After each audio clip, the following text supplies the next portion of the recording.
Hey guys, welcome to a new channel. In this video, we have this LG G7 thing, and I'm gonna show you how you can unlock and how to set your phone or into the remote.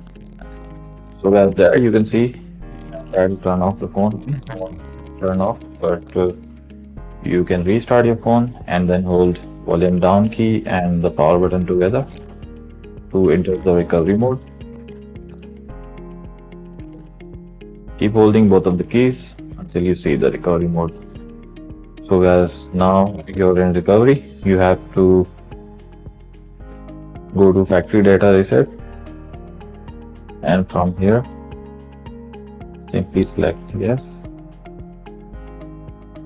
and that's it guys. Now your phone will be successfully unlocked and hard reset.